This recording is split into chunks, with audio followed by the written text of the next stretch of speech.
Assalamualaikum warahmatullahi wabarakatuh. Perkenalkan, nama saya Ismi Husnul Timah dengan NIM 23041030164 dari program studi Hukum Pidana Islam Fakultas Syariah dan Hukum. Jadi, saya di sini akan mempresentasikan makalah yang berjudul Al-Dararu Yuzalu dan cabang-cabangnya. Jadi, pengertian kaidah Al-Dararu Yuzalu artinya kemudaratan atau kesulitan yang harus dihilangkan. Jadi, konstruksinya, kaidah ini memberikan pengertian bahwa manusia harus dijatuhkan dari idrar atau tidak menyakiti, baik oleh dirinya maupun orang lain, dan tidak semestinya ia menimbulkan bahaya penyakit pada orang lain. Namun, doror atau kemudaratan secara etimologi adalah berasal dari kalimat ad-doror yang artinya sesuatu yang turun tanpa ada yang menahannya. Asal dari kaidah ini adalah hadis Nabi, la darar wala darar, adalah menimbulkan kerusakan pada orang lain secara mutlak, sedangkan dirar adalah membalas kerusakan dengan kerusakan lain atau menimpakan kerusakan pada orang lain, bukan balas karena dendam yang dibolehkan. Terus di sini ada sumber kaidah ad-dararu yuzalu. Allah Subhanahu wa Ta'ala berfirman dalam surat Al-A'raf ayat 7 yang artinya, janganlah kamu membuat kerusakan di muka bumi. Jadi di sini ada sumber kaidah ad-dararu yuzalu.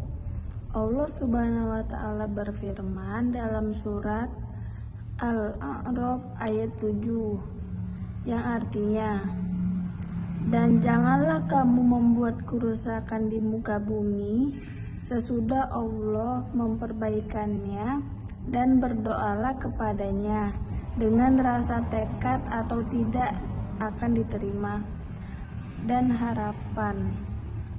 Sesungguhnya rahmat Allah amat dekat kepada orang-orang yang berbuat baik. Dan juga ada dalam Quran surat Al-Qasas ayat 28 yang artinya,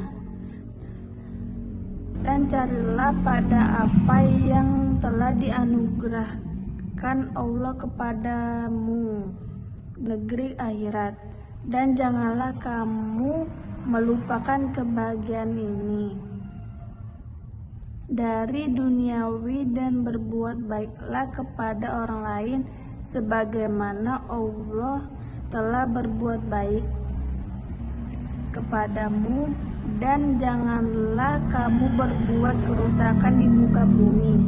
Sesungguhnya Allah tidak menyukai orang-orang yang membuat kerusakan.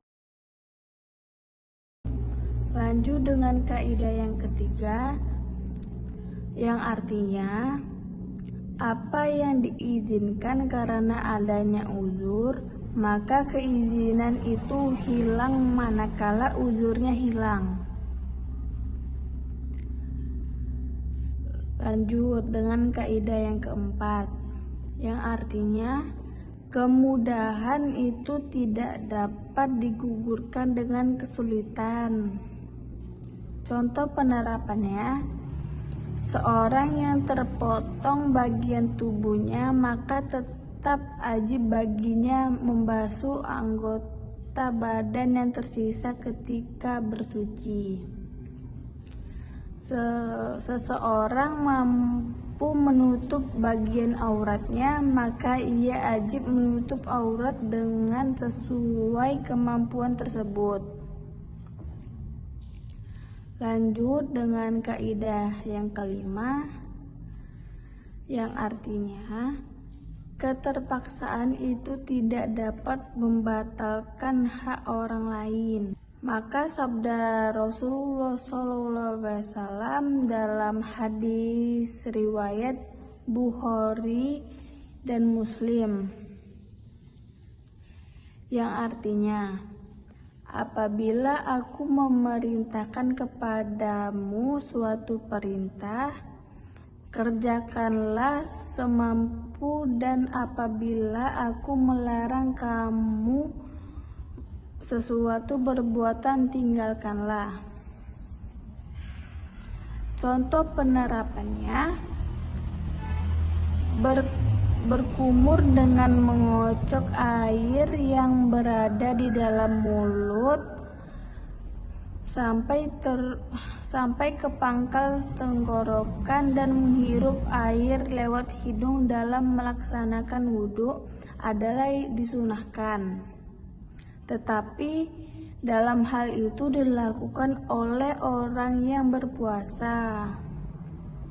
Dimakruhkan sebab untuk menjaga jangan sampai air tersebut masuk sampai ke perut hingga membatalkan puasa. Dan lanjut kaidah yang keenam, yang artinya menolak kerusakan lebih diutamakan daripada menarik kemuslahan, dan apabila berlawan antara dan masyada dan maslahah, maka yang didahulukan adalah menolak kenafsuannya. Lanjut kaidah yang ketujuh, yang artinya kemudaratan itu tidak dapat dihilangkan dengan kemudaratan yang lain.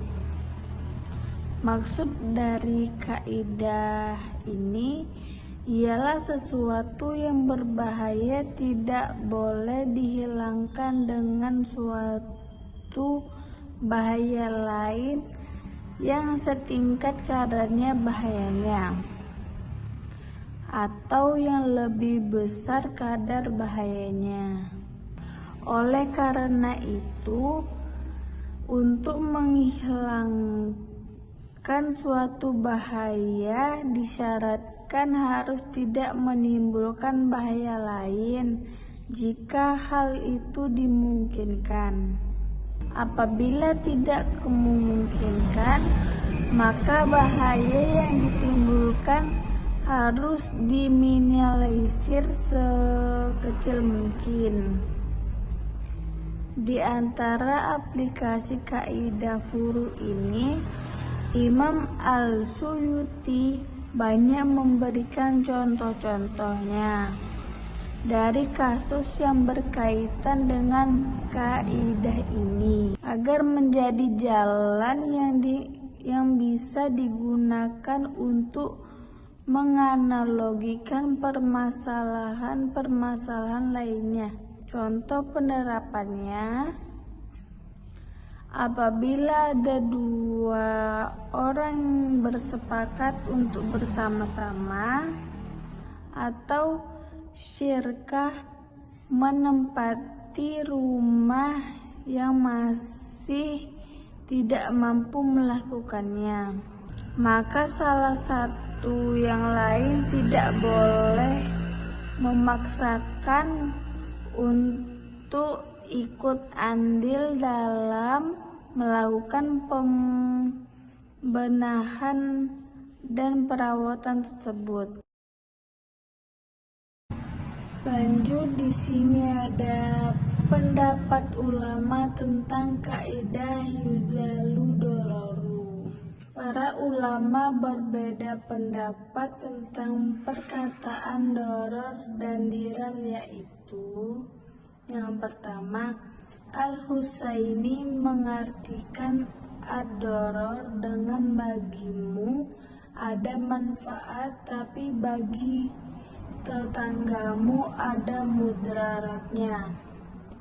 Sedangkan al-dirar diartikan dengan bagimu tidak ada manfaatnya dan bagi orang lain memudaratkannya. Yang kedua, ulama lain mengartikan ad-doror dengan membuat kemudaratan, dan dirar diartikan membawa kemudaratan di luar ketentuan syariah. Contohnya, jika seseorang tetangga membuat saluran air untuk rumahnya yang menyebabkan kerapuhan tembok atau dinding rumah tetangganya sehingga dapat membuatnya roboh, maka perbuatan saluran air ini tidak diperbolehkan karena alasan ini dan mengingat bahaya yang begitu jelas di dalamnya. Dari sini para ahli hukum dalam menetapkan asas-asas hukum umum di dalam perhubungan bertetangga rumah, bahkan kebebasan tetangga dalam menjalankan hak pemiliknya dibatasi dengan keharusan tidak mendatangkan bahaya dan kerusakan yang nyata pada hak tetangganya. Dalam segala kondisi, seseorang tidak dapat dipaksa untuk menghilangkan haknya yang berpotensi menyebabkan kemudaratan bagi yang lain atau tetangganya. Jika memang ia lebih dahulu dan sebelumnya si tetangga, misalnya jika seseorang menempati atau membangun rumah di samping pabrik roti yang telah berdiri sebelumnya, menempati atau membangun rumah di samping pabrik roti tersebut, maka ia tidak berhak menuntut